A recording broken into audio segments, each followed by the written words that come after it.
Now it gives me great pleasure to introduce the president of Friendship Heights Neighbors Network, Evan Smith. Thank you, Louise. I'd like to welcome the members and volunteers from FHNN, Little Falls, and other villages, as well as those who are not yet a part of the village. For those unfamiliar with the village movement, we're neighbors helping neighbors to age in place and lead fulfilling lives. Now let me introduce our speaker, Dr. Michael Mezey. He is the former Dean of DePaul University's College of Liberal Arts and Sciences and a professor of political science, having taught courses on the American presidency for 45 years. He is the author of 5 books, including a few on the presidency. He has also served on the Friendship Heights Village Council as its chairman and is an FHNN volunteer. In December 2022, Dr. Mezey gave a talk warning us that the American constitutional system was at risk. With that warning, today he will talk to us about Trump 2.0 and the survival of the American constitutional system. So please welcome Dr. Michael Mezey.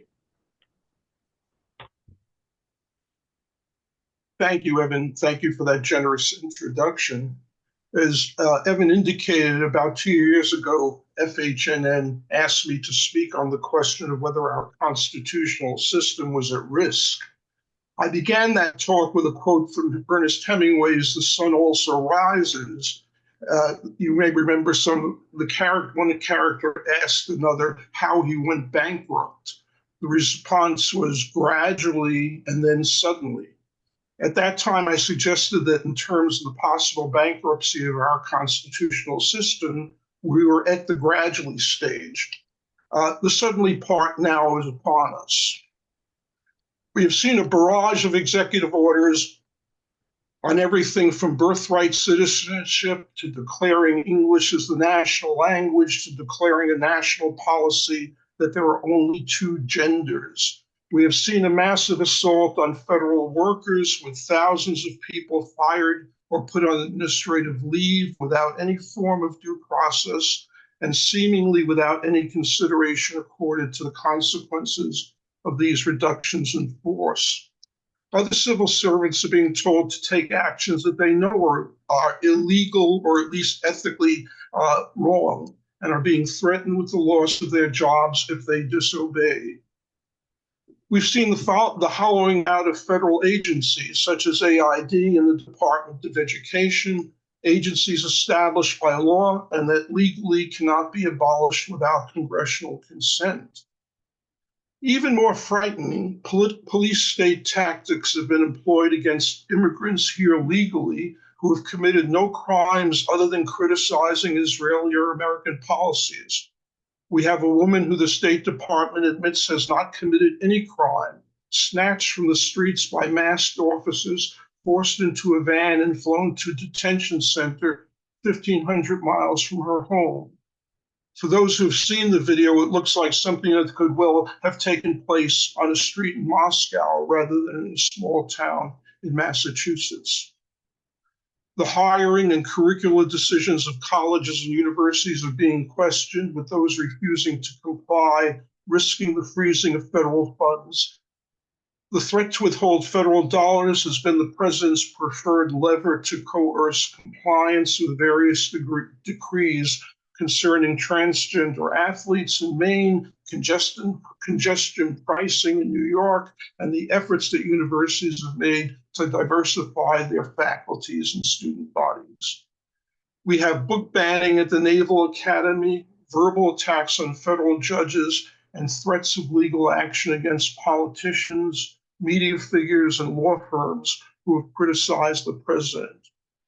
Just 2 days ago, to celebrate Easter, Trump said that those lying to the American people on behalf of violent criminals have to be held responsible by the agencies and the courts. In sum, what we have had, we've seen in the first 3 months of the second Trump administration amounts to a bloodless coup with actions that from a constitutional standpoint are at best questionable, that in many cases are clearly illegal, that certainly violate well-established norms of presidential power and behavior, and that attack the rule of law and individual rights. There are so many norm-shattering actions in such a short time that it is nearly impossible to keep up with them, to decide which to take seriously, and to figure out which should be challenged and how to challenge them. And meanwhile, lives are upended, with many living in fear of what the next step will be, while others guard their words and actions carefully, lest they draw the attention and anger of the president or his acolytes in charge of the various federal agencies.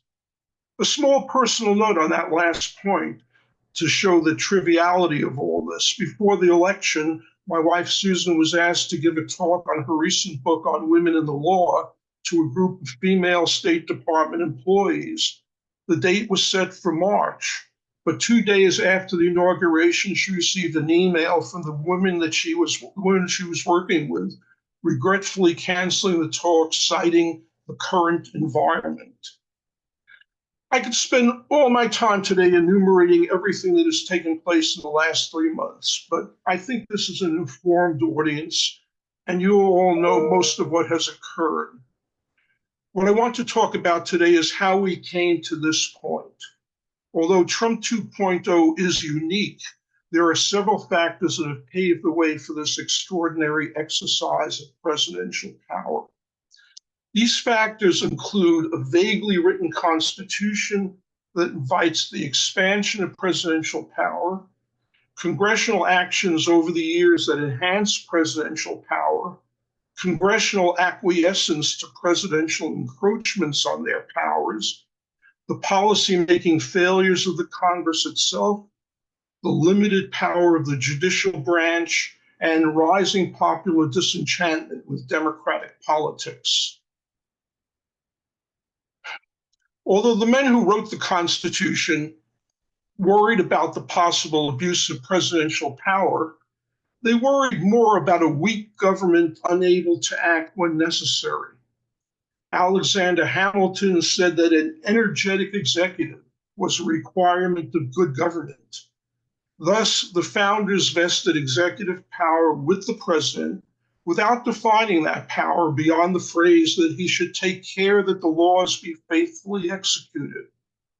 But does executing the law imply presidential discretion in interpreting the meaning of the law, or in deciding what laws need to be more aggressively executed or applied? Are there unspecified executive powers? Can the president act as he wishes if there is no law or constitutional provision prohibiting such actions? The document is silent on these questions, and as the history of the American presidency will attest, over the years, presidents have interpreted these ambiguities in ways that advance their policy interests and enhance their power. A few examples. With the ink barely dry on the Constitution, George Washington issued a proclamation declaring the United States to be neutral in the ongoing war between France and Great Britain. There was no constitutional provisions allowing for such a step, but Washington said that this was an inherent or unstated power of the presidency. Although perhaps a reasonable action at the time, it paved the way for all future presidents to exert unilateral control over foreign policy, something we see today. The Constitution said that the president would be commander-in-chief of the armed forces. The understanding was that this role would come into effect only after Congress declared war. But 50 years later, President Polk, without consulting the Congress, ordered American troops to the southern border, provoking the Mexican War and demonstrating that the president could start a war without congressional authorization. A few years later, confronting the Civil War, Abraham Lincoln claimed that he had emergency powers, although there was no mention of such powers in the Constitution. Among other steps, he used these powers to declare martial law, suspend the writ of habeas corpus, and issue the Emancipation Proclamation, arguing that these actions, and I quote, whether strictly legal or not, were necessary to deal with the crisis. And for those actions, he was accountable not to the Constitution, he said, but to his, quote, rightful masters, the American people. Although history tells us that Lincoln's actions were right, perhaps even heroic, the precedent, he said, is that when the president determines that there is an emergency and claims that he has the support of the people, legal and constitutional niceties can be ignored. Emergency powers reappeared a number of times after Lincoln. During World War II, Franklin Roosevelt, shortly after Pearl Harbor, ordered the removal of Japanese American citizens from the West Coast and their detention in prison camps for the duration of the war. And today, Trump is citing these same emergency powers to justify both the imposition of unprecedented tariffs and the deporting of immigrants without due process. There is much more, of course, to this truncated history of the expansion of presidential power. But here's the point. Constitutional ambiguity has invited presidents to act as they wish. And the lesson here is that once a president discovers and declares new executive powers, even if we approve of how he uses them, for example, Lincoln during the Civil War, these powers do not go away when he leaves office. Rather, they serve as precedents for those who come after him, who may utilize those powers for less noble purposes than Lincoln. The founders were not blind to this prospect of presidential abuse of power. In the 51st Federalist paper, James Madison observed that political leaders were not angels, and he hadn't even met Donald Trump. The system that he and his colleagues arranged would allow Congress to check abuses of presidential power, especially when the president was infringing on congressional prerogatives. Congress could restrict access to money, reject his legislative requests, control the war power, reject his appointments, and override his vetoes. And finally, as a last resort, the House could impeach the president, force him to stand trial in the Senate, and if convicted there, remove him from office and make him ineligible ever to serve again. But things haven't turned out as Madison hoped. Although Congress quite regularly rejects or amends presidents' legislative proposals and requests for money, when it comes to presidential efforts to expand their powers and to act unilaterally, Congress has, for the most part, been supine and often complicit. And while there have been 4 successful impeachment votes in the House, no president has been convicted and removed from office by the Senate. Today, Congress, controlled by the president's co-partisans, has nearly abandoned its powers. The Senate approved all of Trump's cabinet nominees, including a Secretary of Defense with a notable record of misogyny and public drunkenness, a Secretary of Health and Human Services who does not believe in vaccines, an Attorney General who seems to believe that the role of the Justice Department is to serve as the president's personal law firm. Most striking from the perspective of congressional prerogatives, the Senate approved the appointment of Russell Vought as head of the Office of Management and Budgeting. Vought claims that when Congress passes a budget and the president signs it, the president is not bound by the budget bill that he has just signed into law. He can spend the money or not spend the money as he sees fit. The Congress has accepted with barely a whimper the president's unilateral decision to close federal agencies created and funded by acts of Congress and to freeze money appropriated by Congress.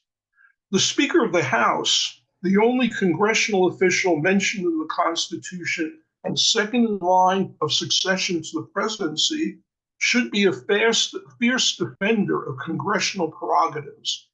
Instead, Mike Johnson has been a fierce defender of the president, saying that Trump has, quote, been using his executive authority in an appropriate manner. After all, he got a mandate from the American people. He added that he was quite comfortable with the idea that the president could cut federal spending without the approval of Congress. If you listen carefully, the sound you hear is James Madison spinning in his grave. While Congress has acquiesced to presidential encroachments on its power, it has also played a role in expanding presidential power. Every time the Congress creates a new federal agency or endows an existing agency with a new policy mandate, it empowers the president to whom those agencies report. And because the laws that these agencies are asked to implement are often unclear, the president and the bureaucrats that report to him have a great deal of discretion in how they interpret and enforce the law. Who should receive federally funded research grants? Whether and how the environment should be protected? Who should or should not receive foreign aid? How frequently should Occupational Safety and Health Administration inspect workplaces, for example? As for tariffs, much in the news today, in a series of acts passed in the 1960s and 1970s, Congress authorized the president to regulate imports for a variety of reasons, in some cases in a national emergency, and in other cases to combat unfair trade practices by other countries. There were procedures that needed to be followed in order for the president to take these actions, time limits on the length of a national emergency, and a process for Congress to override these decisions. These procedures were generally followed during the first Trump administration, but in his second term, he has ignored them. And the congressional process for overriding his decision requires legislation that he would be unlikely to sign and that Congress, under its current management, would be unlikely to pass. As for the fundamental congressional power of the purse, in 1974, Congress gave the president the power to refuse to spend money appropriated by Congress as long as it got approval from Congress to do so.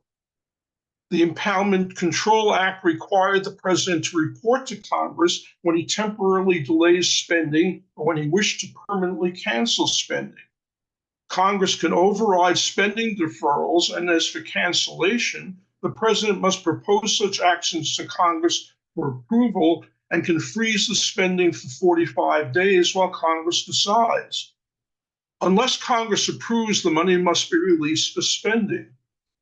However, Trump and Russell Vought, his OMB directors, argue that the process for congressional reversal of either deferrals or cancellations is unconstitutional and have been ignoring it. After World War II, Congress effectively ceded its powers on issues of war and peace to the president, with the major wars in Korea and Vietnam going forward without congressional declarations. After Vietnam, they tried to recapture some of these powers by passing the War Powers Act, which provided a way for Congress to be involved in decisions to deploy troops and decisions to bring them back.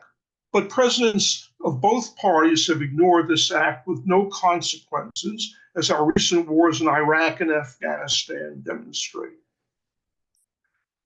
Congress has also given presidents discretion in the spending of foreign aid money, military aid money, and the issuing and suspension of visas and green cards. And as we now know, way back in 1789, Congress passed the Alien Enemies Act, up until now used only during wartime and used only 3 times. Otherwise, it has lain dormant until Trump resurrected it to deport people. It's easy to say in retrospect that these grants of power to the president may have been a mistake. But the assumption was that presidents would utilize these powers with discretion and that they would act in good faith and proceed under established rules. Clearly, they did not reckon with a president like Donald Trump, for whom laws and procedural rules are taken as suggestions, and whose only priorities are to demonstrate his power to advance his policies and vindicate his prejudices. Congress also has empowered presidents through its own governing failures. Of all the branches of government, Congress is the least admired by the American people. Polls indicate that the percentage of the American public that approves of the Congress's performance is typically between 15 and 20%. It's not difficult to understand why this is the case. News coverage of the institution highlights bickering and posturing among members, budget crises threatening the closure of the government, and brinksmanship on the debt limit. The institution operates under a set of complicated and arcane rules that even informed citizens, and I suspect many of its own members, have difficulty understanding. All of this leads to a general impression that Congress is a dysfunctional institution, permanently stalemated, unable to get things done, and out of touch with the needs of the people.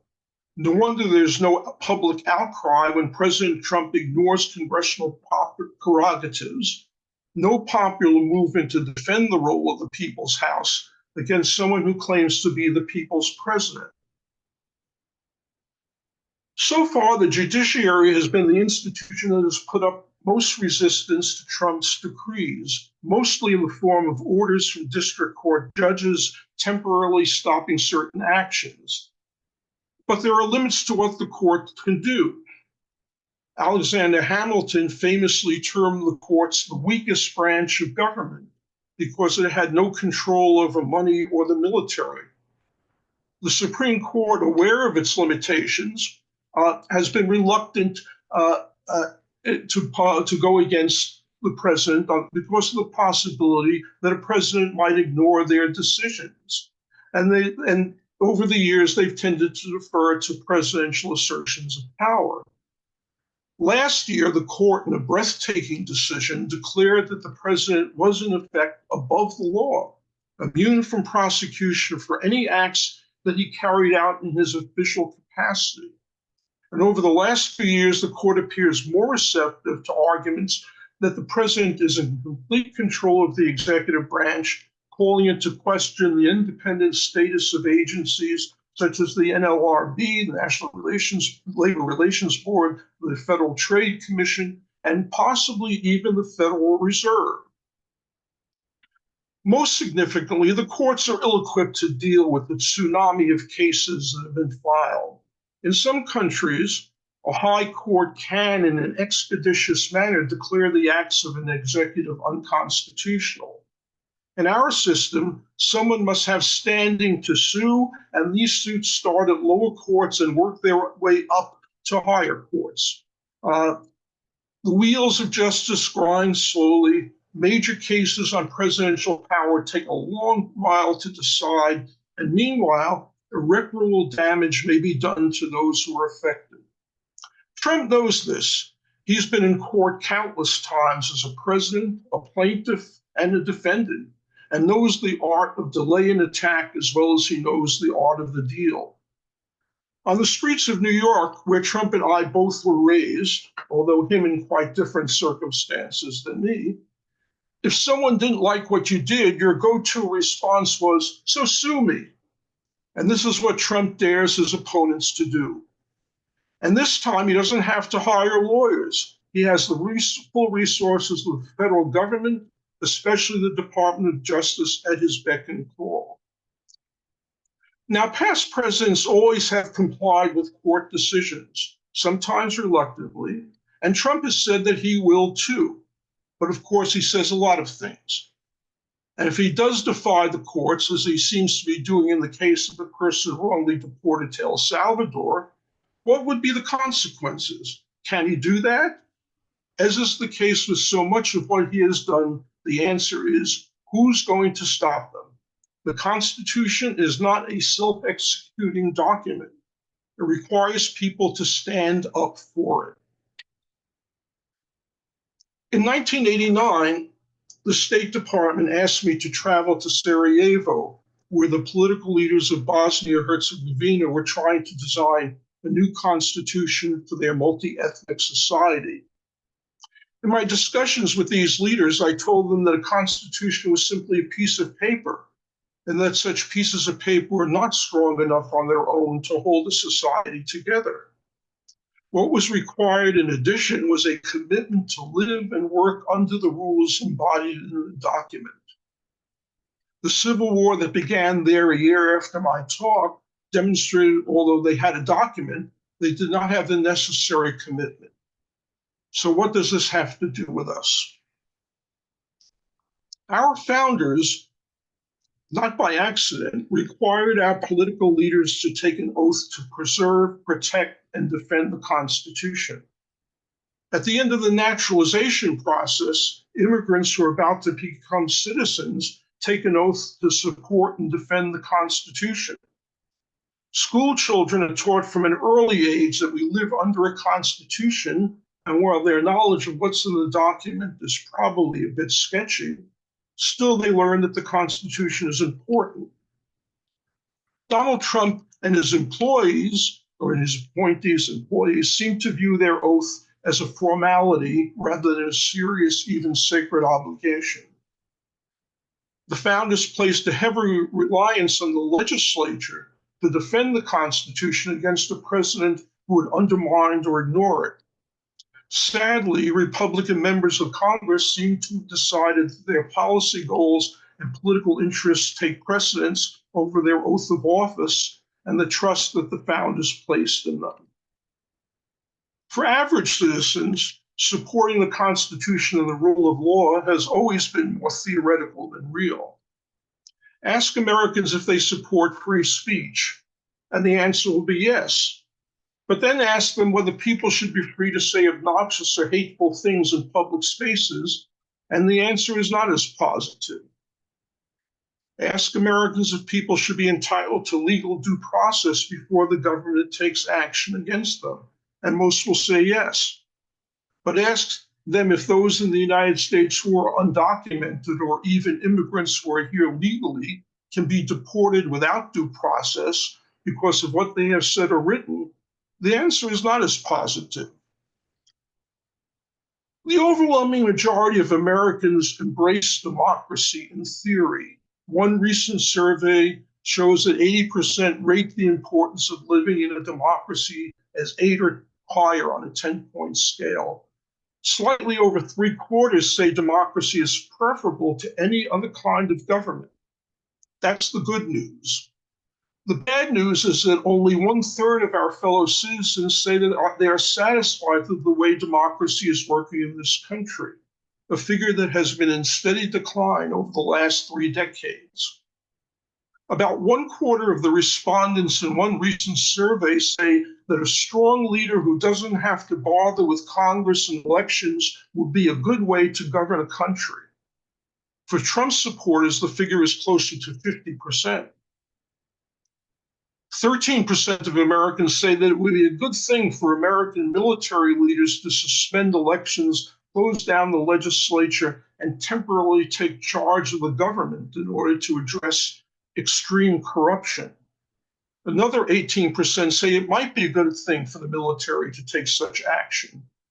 If you're doing the math, that means that about 1 in 3 of our population is willing to entertain the idea of a military coup suspending the Constitution.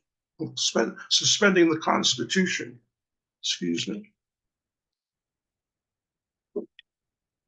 Despite widespread support for checks and balances in the abstract, 41% say unilateral action by the president would be appropriate if a large majority of the American people believe that the president should act.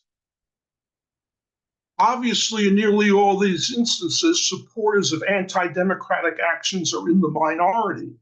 But taken as a whole, these data suggest a general unease with the way our political system is functioning, an unease that can be exploited by a president who wants to act unilaterally. This would not be the first time that people's impatience with the inevitable arguing, frequent deadlocks, and the snail's pace of democratic politics has encouraged them to turn to a strongman who promises order to replace chaos, leadership in place of inertia, strength in place of weakness, and a return to the mores of an idealized past in place of the cultural chaos of contemporary society.